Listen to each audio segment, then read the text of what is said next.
Muy bien, continuamos entonces en la segunda parte.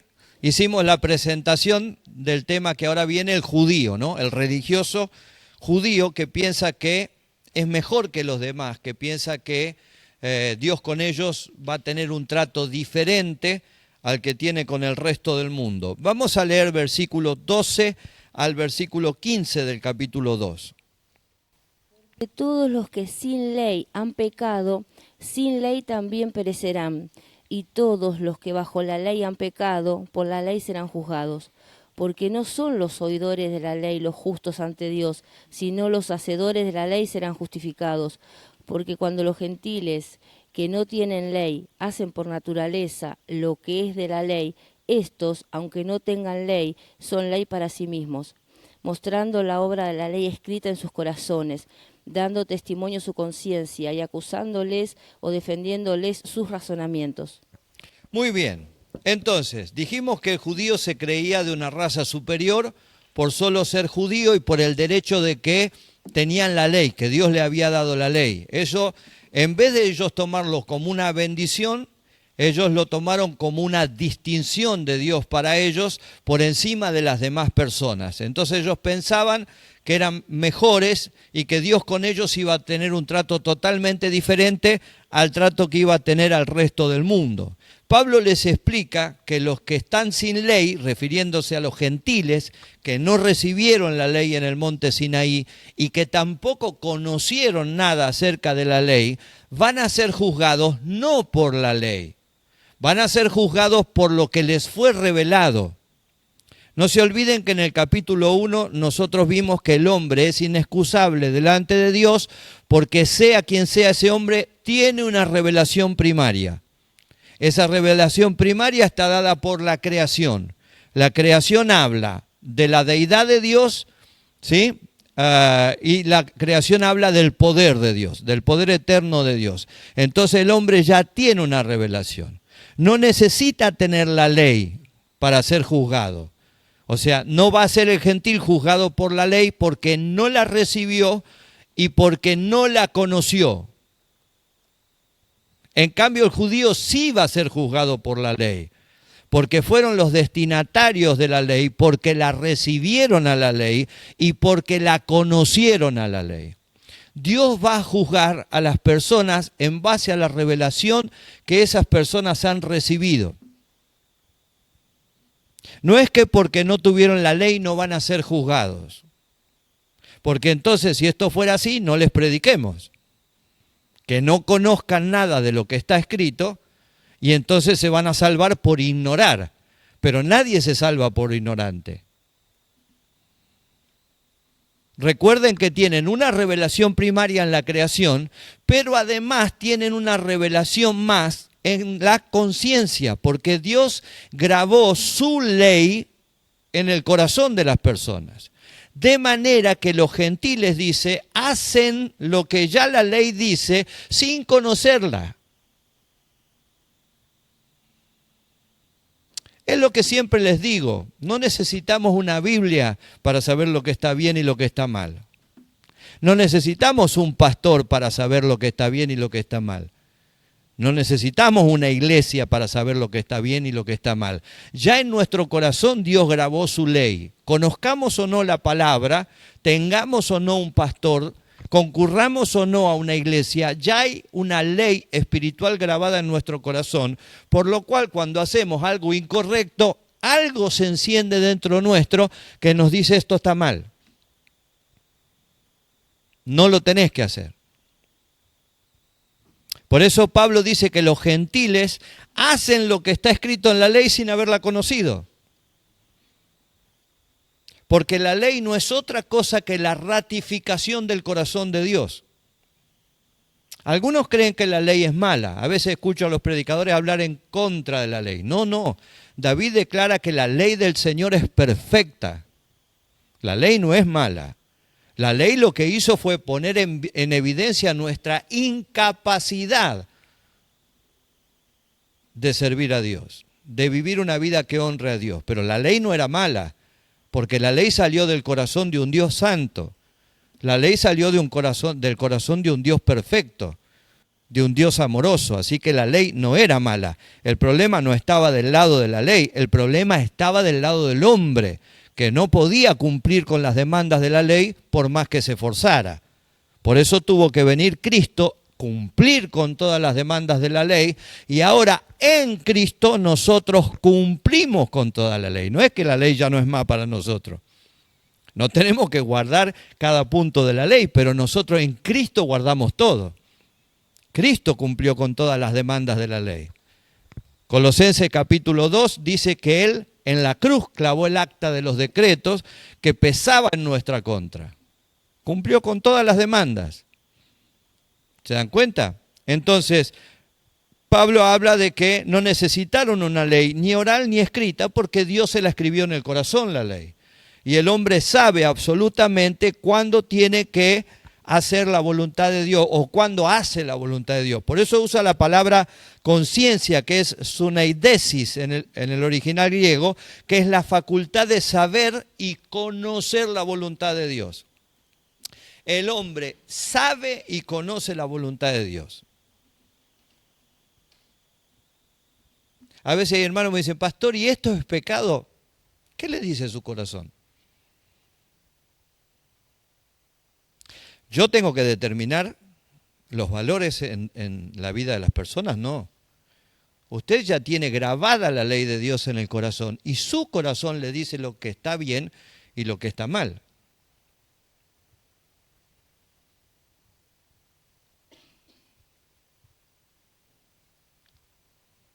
¿No se enciende una luz dentro nuestro cuando hacemos lo incorrecto? ¿Y no se enciende placer en nosotros cuando hacemos lo correcto? Lo hablábamos la semana pasada, que hasta los médicos dicen que se libera cortisol cuando hacemos algo malo, por lo cual se tensa todo nuestro cuerpo. Y se libera dopamina cuando hacemos algo bueno, y entonces nuestro cuerpo recibe señales de placer, de satisfacción. Eso lo dicen los médicos. Entonces no tenemos que andar preguntando si algo está bien o algo está mal. Ya en nuestro corazón tenemos el testimonio de lo que está bien y de lo que está mal. Y si resulta que yo le digo que está bien y está mal, porque una de las cosas que vamos a ver en el libro de Amós es cuando los sacerdotes predican los pecados que ellos practican. Y entonces acomodan la ley de acuerdo al pecado que practican. Qué problema, ¿no? ¿A quién va a juzgar Dios? A mí, porque yo tengo la ley escrita en mi corazón. Y aunque alguien me diga que esto está bien, si en mi corazón yo recibo la reprensión del Señor, es decir, ya sé que está mal. ¿Se entiende lo que digo? Muy bien. Pablo habla de que no son oidores de la ley, sino los hacedores de la ley, los que son justificados. Es decir, les está diciendo a ellos, ustedes no crean que porque recibieron la ley ya están salvos, ya están eximidos. Es lo que a veces nosotros pensamos, recién lo hablamos, que porque hacemos una decisión de fe, compramos una Biblia, ponemos textos en casa, ya está, somos salvos. Venimos a la iglesia una vez por semana, no. No es la cuestión de ser religioso, la cuestión es cumplir con la ley del Señor en nuestro corazón y en nuestra vida diaria todos los días. Son los hacedores de la ley los que van a ser justificados. Dice Pablo que los gentiles muchas veces muestran las obras de la ley escritas en sus corazones, dando testimonio su conciencia, acusándolos o defendiéndolos sus razonamientos. ¿Sí? Esa palabra es argumentos, la palabra razonamientos, pensamientos, malas intenciones. Y cierra Pablo diciendo que hay un día en donde Dios juzgará por Jesucristo los secretos de los hombres. Los judíos creían que el Padre iba a juzgar, no nadie más que Dios Padre.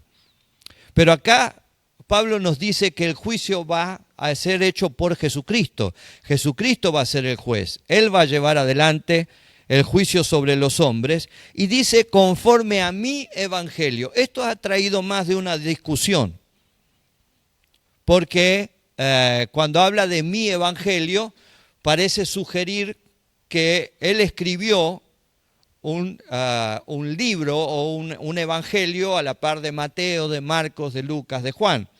De hecho, hay un libro que es pseudoepígrafe. En esa época se usaban mucho estos libros. Los gnósticos, con tal de desacreditar a los cristianos y al cristianismo, escribían libros que firmaban en nombre de. Por eso son pseudoepígrafes, porque están firmados, pero no es realmente, la firma no pertenece a la persona real. Es alguien que fraguó la firma. Cuando Pablo habla de que serán juzgados conforme a mi evangelio, lo que está diciendo es que el juicio se va a decretar y se va a llevar adelante tal cual como él lo está predicando. Que él no está inventando nada. El evangelio que les está predicando es el evangelio que incluye el juicio sobre todas las personas que rechacen la gran oportunidad de salvación que Dios nos ofrece. Pero además Pablo está diciendo que él hizo del evangelio algo propio, es suyo. Hermano, la teología primaria de los apóstoles era muy sencilla, era cristocéntrica. El gran problema que tenemos hoy es que la doctrina de hoy ha dejado de ser cristocéntrica. ¿Qué quiero decir cuando digo cristocéntrica? Que giraba en torno a Cristo. Por eso Pablo habla de su evangelio, del evangelio que está predicando, que no es otro que el evangelio de Cristo. ¿En qué se resumía esa teología? Cristo es el Hijo de Dios, vino en carne, habitó entre nosotros, murió en la cruz del Calvario, resucitó al tercer día, ascendió a la presencia de Dios y volverá por nosotros. Esa es la teología básica del evangelio. Pablo hizo propia esa doctrina. Se apropió de la doctrina del evangelio y ahora le dice a los romanos y le dice a los judíos, muchachos, Dios los va a juzgar de acuerdo a esto que yo les estoy predicando. No se está atribuyendo la autoría del evangelio. Se está atribuyendo haber recibido el evangelio de parte de Cristo y transmitido a las personas de manera fideligna. Está diciendo, no agregué ni quité nada. Esto que yo les digo es lo que recibimos de parte del Señor Jesucristo. ¿Se entiende? Tengan en cuenta que hay muchos libros dando vuelta. Libros apócrifos que se hicieron en los primeros años de la iglesia. Y eso el enemigo lo hizo porque al no poder quitar el único camino, generó muchos caminos para que la gente se confunda y no llegue al Señor. Entonces de repente tenemos libros apócrifos como el Apocalipsis de San Pedro, todos libros que no fueron canonizados porque no representan el corazón de Dios. Hay una gran serie de libros, incluso los libros del Antiguo Testamento, las Biblias católicas lo tienen, los libros apócrifos del Antiguo Testamento. Y los dejan ahí con una intencionalidad. Porque muchas veces en esos libros que tienen mucho valor histórico y poético, hay cosas que les sirven a ellos para fundamentar sus doctrinas. Por ejemplo, el libro de Macabeos, tan citado por nuestro presidente, habla acerca de la oración por las almas muertas. Entonces les viene perfecto dejarlo ahí para poder fundamentar la misa por los difuntos. Pero no es un libro que esté considerado dentro del canon de las Escrituras. Es un libro que tiene alto valor en contenido histórico, pero no en contenido espiritual. ¿Se entiende lo que digo? Muy bien. Dios juzgará en ese día los secretos de los hombres, ¿sí? lo íntimo, dice, lo que está oculto y lo que está escondido. Hay pecados que salen a la luz y son muy evidentes, pero hay otros pecados que no salen a la luz, que permanecen ocultos. Ese día Dios va a juzgar a las personas y todos esos pecados íntimos, ocultos, van a salir a la luz. No hay nada que Dios no sepa de nosotros.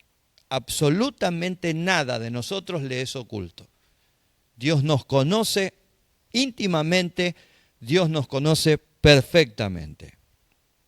El judío hacía alarde de su religión y hacía alarde de su fe. Hacía alarde de haber recibido la ley y de ser el pueblo escogido. Hasta el día de hoy, ustedes los ven caminar por la capital con un orgullo impresionante. Y a pesar de que la gente se les burla, se les ríe y muchos los discriminan, ellos caminan con un orgullo realmente asombroso por la calle. Porque están convencidos de que ellos son el pueblo de Dios. ¿Sí? Y hacen alarde de esto y de su religión. Ahora, la ley que Dios le dio era un don para que ellos estén agradecidos y lo comunicaran al mundo.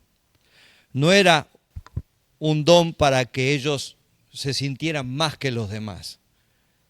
Era un don para que ellos comunicaran el mensaje de salvación al mundo. Lo que nosotros recibimos no es para que nosotros nos sintamos más que los demás. Lo que nosotros recibimos es para compartirlo con otros. Otros tienen que saber que Jesucristo es el Señor. Otros tienen que disfrutar de las bendiciones que nosotros recibimos. Y cuanto más sean, mejor. El judío o el religioso que menciona acá está frente a una verdad que lo acusa. Versículos 21 al 24 vamos a leer. Tú pues que enseñas a otro, ¿no te enseñas a ti mismo? Tú que predicas que no se ha de hurtar, ¿hurtas? Tú que dices que no se ha de adulterar, ¿adulteras? Tú que abominas de los ídolos, ¿cometes sacrilegio? Tú que te jactas de la ley, con infracción de la ley deshonras a Dios. Porque como está escrito, el nombre de Dios es blasfemado entre los gentiles por causa de vosotros. El nombre del Señor es blasfemado por causa de vosotros, es decir, por la conducta de ustedes, ¿no? Fíjense que el que enseña la ley tiene que practicarla. Hoy hay una gran proliferación de maestros. Nunca como en este tiempo, son todos maestros de la palabra. Y Juan dice, hermanos, no se hagan maestros, porque van a recibir mayor condenación. Es decir, no está diciendo que no es bueno ser maestro, está diciendo que tengamos cuidado, que no es poca cosa enseñar la palabra, porque el juicio es doble. Por enseñar lo que está bien y sé que tengo que enseñar, pero también por cumplir lo mismo que enseño. Algunos tienen una regla para la iglesia y una regla para ellos, ¿no? Yo conocí un pastor que le había prohibido a los hermanos tomar vino en las comidas.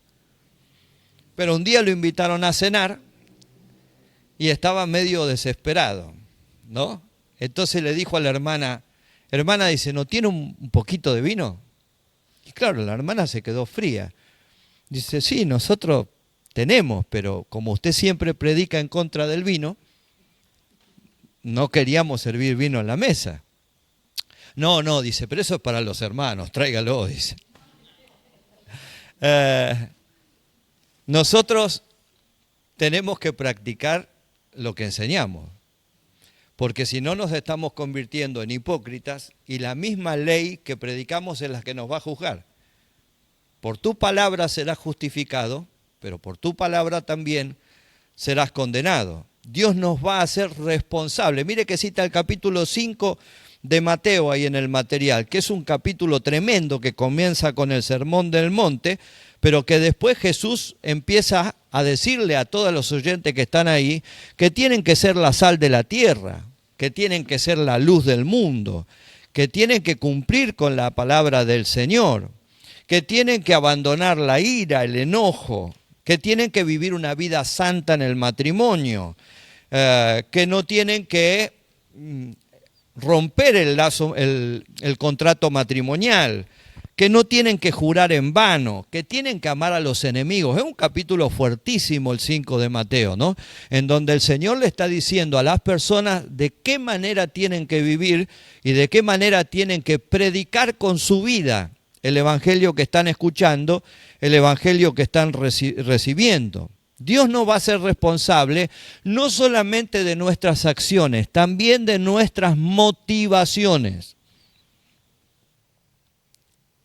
Dios conoce lo que nos mueve a hacer lo que hacemos. Y Dios va a juzgar nuestras motivaciones. ¿Te preguntaste alguna vez por qué hago lo que hago?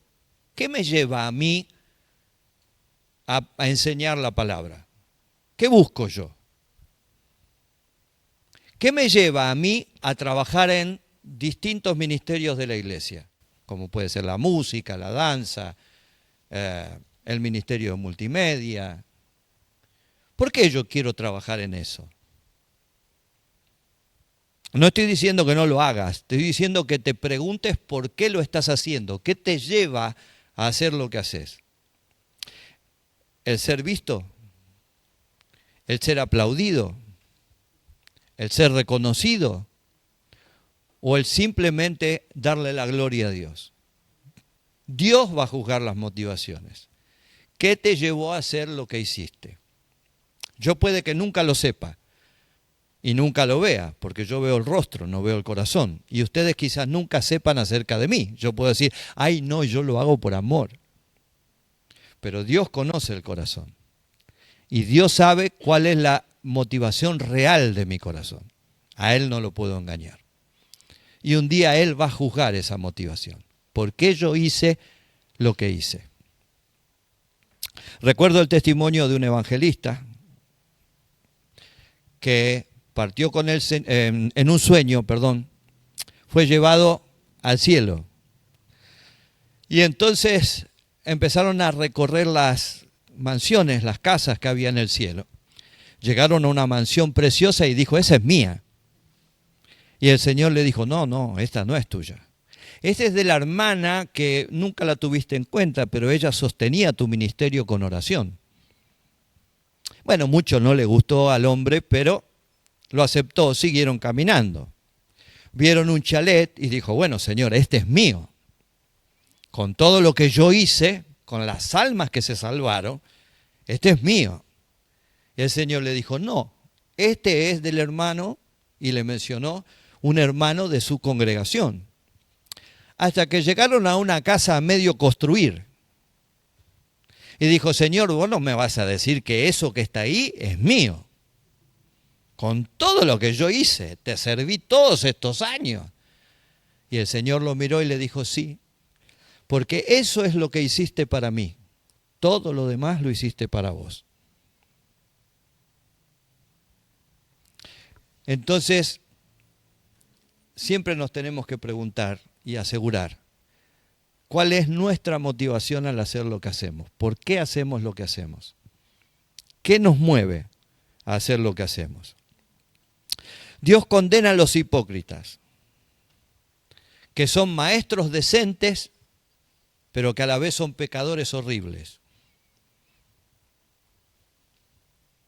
Eso es lo que Pablo nos está diciendo acá. ¿Sí?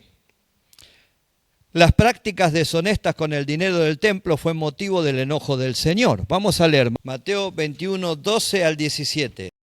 Y entró Jesús en el templo de Dios y echó fuera a todos los que vendían y compraban en el templo y volcó las mesas de los cambistas y las sillas de los que vendían palomas. Y les dijo, escrito está, mi casa, casa de oración será llamada, mas vosotros la habéis hecho cueva de ladrones. Y vinieron a él en el templo ciegos, cojos, y los sanó. Pero los principales sacerdotes y los escribas, viendo las maravillas que hacía, Y a los muchachos aclamaron en el templo diciendo, Hosana al hijo de David. Se indignaron y le dijeron, ¿oyes lo que estos dicen? Y Jesús le dijo, sí. ¿Nunca leíste de la boca de los niños y de los que maman perfeccionaste la alabanza? Y dejándolos salió fuera de la ciudad a Betsaida y posó allí. ¿Por qué citamos este versículo? Porque ellos que criticaban a los que traían quizás una oveja que era defectuosa, según ellos, para el sacrificio, que los obligaban a hacer ciertas ofrendas y ciertas cosas especiales, resulta que habían hecho todo un sistema de manejo de dinero dentro del templo que era fraudulento. Habían hecho como una casa de cambio dentro del templo. Entonces Jesús les dice a ellos, precisamente enojado, esto.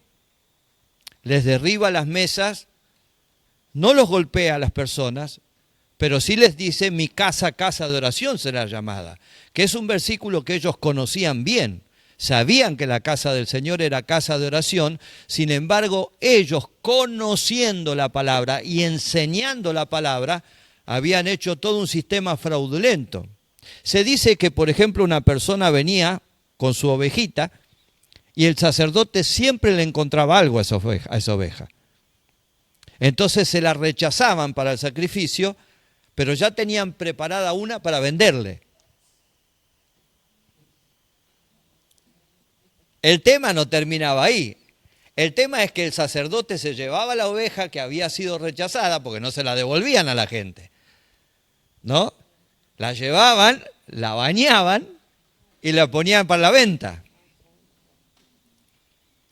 O sea, los mismos que hablaban de no engañar, de no mentir, de no estafar, eran los mismos que estafaban al pueblo y lo hacían adentro del templo. Bueno, cualquier parecido con la realidad es pura coincidencia, diría, ¿no? En estos tiempos. Pero a esto se refiere el apóstol Pablo, ¿no? Prácticas deshonestas, a veces de quienes enseñan la palabra del Señor y al mismo tiempo pervierten la misma palabra que están enseñando. El mal testimonio que ellos daban, porque la gente se daba cuenta de esto. Se daban cuenta que la ovejita la habían sacado por el corral, la habían bañado y la habían puesto otra vez ahí. Hacía que los gentiles tuvieran un mal testimonio de las cosas del Señor. Cuando nosotros hacemos algo que está mal, la gente no solamente habla mal de nosotros, habla mal del Evangelio. Cuando nosotros hacemos trampa en nuestro trabajo, en nuestras cosas, yo siempre le digo a mis hijos, siempre les hablo, no hagan cosas que no están bien, porque eso sale a la luz. Más de una vez me han ofrecido, ¿sí? Hacé pasar el parabrisas como que te lo... No, sí, no es así. Pero te lo paga el seguro, para eso pagás el seguro, pero no corresponde. Bueno, sacás la rueda, le sacás una foto y le decís que te la robaron, te compran una rueda nueva, no, mira cómo está esa rueda. No corresponde, porque la gente se da cuenta de nuestras maniobras. Y lo que cae en descrédito es el Evangelio. Hace unos años atrás fui a hacer un trámite a Adenor San Justo. El hermano que administraba ahí, que era jefe ahí, es un amigo mío de la infancia. ¿Sí? Cuando me vio, me dice, yo te conozco, ya sé lo que vas a hacer, no se te ocurra decir que sos pastor. Digo, Eduardo, ¿por qué? Me dijo, porque si decís que sos pastor, te van a revisar hasta la uña del dedo gordo del pie. La mitad de las iglesias de Camino de Cintura para allá están colgadas de la luz. Así que no se te ocurra decir que sos pastor. Yo dije, qué pena, porque ¿qué testimonio le estamos dando al mundo? Le predicamos una cosa, pero con nuestros hechos les mostramos otra. Qué triste, ¿verdad? El mal testimonio de los judíos, Pablo dice, por el mal testimonio de ustedes resulta que los gentiles se están alejando del Evangelio.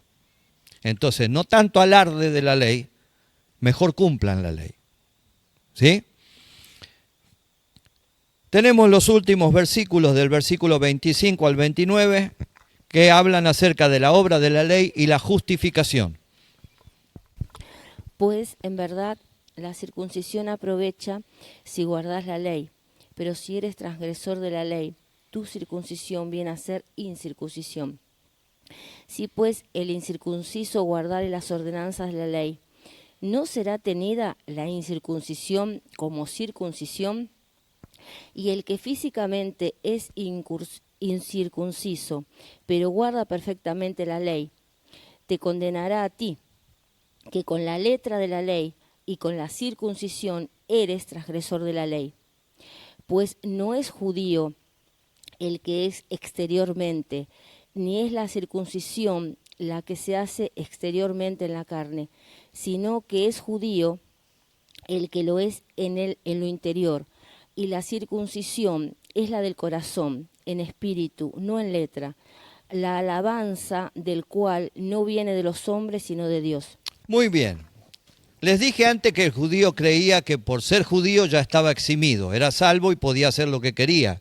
Acá Pablo lo explica hablando acerca de la circuncisión, porque los judíos estaban circuncidados, entonces ellos pensaban que por eso ya estaban salvos, que Dios no los iba a castigar jamás, que no se iban a perder, hicieran lo que hicieran.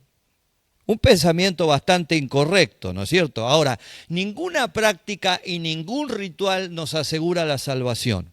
Efesios capítulo 2, versículo 8, Pablo nos dice así: Porque por gracia sois salvos por medio de la fe, y esto no es de vosotros, pues es don de Dios. Es por gracia, es por medio de nuestra fe en Cristo. No es algo que nosotros hayamos conseguido o obtenido con nuestra capacidad o con nuestro esfuerzo. Es un don de Dios la salvación. Es un regalo divino la salvación. ¿Sí? En alguna oportunidad ya lo hemos visto este versículo en detalle. Ahora, hoy en día hay muchas personas que creen que por la doctrina que practican son mejores que los demás, son salvos. Y hablan continuamente de la sana doctrina, como si la sana doctrina los fuera a salvar. Cuidado, porque esto es lo mismo que lo que los judíos creían, que la ley los salvaba. ¿Es importante tener una buena doctrina? Sí, es importante. ¿Es importante predicar bien la palabra? Sí, es importante. Pero no nos salva la doctrina. Conozco muchas personas que piensan que la sana doctrina es un agente de salvación. No. Además, permítanme decirle que la sana doctrina, la palabra o la frase sana doctrina, aparece 2 veces nada más en la Biblia. Y una vez aparece la buena doctrina. Siempre lo usa el apóstol Pablo y tiene que ver con Cristo. O sea, la sana doctrina, la buena doctrina, no tiene que ver en cómo usted se peina o en cómo usted se viste, sino que la sana doctrina tiene que ver con Cristo. Con entender que Cristo es el centro de todo, que en Cristo lo tenemos todo y que sin Cristo no tenemos nada. Los demás son costumbres, que a veces las iglesias las transforman en doctrina, pero no son parte de la sana doctrina. Por causa de esta idea nos separamos de los hermanos. Entonces decimos, no, yo no me junto con aquellos porque aquellos usan pantalón, las hermanas, o porque no se ponen el velo. Son costumbres. Búsquenlo tranquilo en casa las veces que aparece sana doctrina o buena doctrina y aparece en relación a Cristo. Nunca aparece en relación al atavío personal. Cada pueblo se organiza de la manera que cree más conveniente y eso lo tenemos que respetar. Mientras tengan a Cristo en el corazón y mientras prediquen a Jesucristo como el Hijo de Dios y el único medio de salvación, están predicando la sana doctrina. Después si usan velo o no usan velo, si usan pollera o si usan pantalón, si se cortan el pelo o se lo dejan largo, son cuestiones de gustos y costumbres. Cuando yo comencé como pastor acá, yo siempre fui muy fanático del saco y la corbata. Me encantaba, a mí personalmente. Nadie me lo impuso, ¿eh? A mí me encantaba. Es así que yo era chico, 5 o 6 años, me levantaba y me ponía la corbata. Mi mamá se reía, me decía, ¿dónde va con el pantalón corto y corbata? Pero yo era medio fanático. Entonces cuando yo empecé el pastorado acá, les exigía a todos los músicos venir de camisa y corbata, de saco y corbata. Obviamente queda muy lindo, al aspecto, a la vista. Pero tuve una lucha feroz con ellos, porque ellos estaban incómodos toda la reunión. Y un día fui al baño y encontré que en el baño estaban colgadas todas las corbatas. Y cuando lo vi me enojé, ¿no? Y cuando me enojé me habló el Señor. Y me dijo, Oscar, tus gustos y tus costumbres no son doctrina. ¿Por qué te enojas? Y ese día yo cambié mi manera de pensar. Obviamente le pido a los músicos que vengan bien vestidos, porque es lindo que un músico esté con su camisa bien arreglado, pero después si quiere o no usar corbata es una cuestión personal. Mientras que esté vestido de manera decente, no hay ningún problema. ¿Me entiende? A veces los pastores hacemos de nuestros gustos y de nuestras costumbres, de nuestras ideas, de los que nos enseñaron, la sana doctrina. Y eso no es la sana doctrina. La sana doctrina tiene que ver con Cristo, con centrar nuestra vida, nuestro mensaje, nuestro corazón en Cristo, entendiendo que en Cristo lo tenemos todo y que sin Cristo no tenemos nada. La sana doctrina no salva a nadie. El que salva es el Señor Jesucristo. Amén. Muy bien. No alcanza con la ley, no alcanza con el ritual, porque necesitamos lo que hablábamos recién, necesitamos la justicia de Dios. Y la justicia de Dios la conseguimos a través de Cristo. No existe un nativo inocente. Todo hombre tiene revelación a su alcance, sea quien sea ese hombre, tiene revelación a su alcance. Si no tiene la revelación completa, la responsabilidad es nuestra. Mateo 28, 19. Por tanto, id y haced discípulos a todas las naciones, bautizándolos en el nombre del Padre, del Hijo y del Espíritu Santo. El hecho de no tener la revelación completa no lo exime del juicio, pero pone una carga sobre mí, porque yo sí tengo la revelación completa. Cuando Apolos estaba predicando, predicaba hasta el bautismo de Juan. La revelación que tenía Apolos era incompleta. Cuando Pablo lo vio, cuando los compañeros de Pablo lo vieron y se dieron cuenta que era un buen predicador y que era un buen hombre, que era un hombre sano, lo llamaron y le expusieron toda la doctrina. Y Apolo se transformó en un ministro increíble que ayudó muchísimo en el ministerio de Pablo. Entonces, que una persona no tenga la revelación completa, pone eso sobre nuestros hombros, la responsabilidad de anunciarle el Evangelio de Jesucristo. Porque está condenado por la revelación primaria que tiene, está condenado. ¿Sí? La evidencia de nuestra santidad y rectitud está en nuestros frutos. Y nuestros frutos, mi hermano, ningún árbol da frutos para sí mismo. Los frutos tienen que ver con la relación de nosotros con la gente. A veces somos un pequeño pueblo muy feliz, encerrados entre cristianos y entre nosotros. Pero tenemos la obligación de compartir nuestros frutos con la gente. La gente tiene que saber de Cristo, la gente tiene que saber del amor de Dios. Los frutos no son para que lo guardes en una canasta en tu casa, los frutos son para que lo ofrezcas a todos los que tienen necesidad de Cristo. Amén. Entonces Pablo les explica, sea el pagano, sea el moralista o sea el judío que se cree más que los demás, si no tienen a Cristo, no tienen justicia, no tienen salvación, van a ser condenados. Necesitan a Cristo. Amén. Muy bien, si Dios quiere, nos vemos la semana que viene.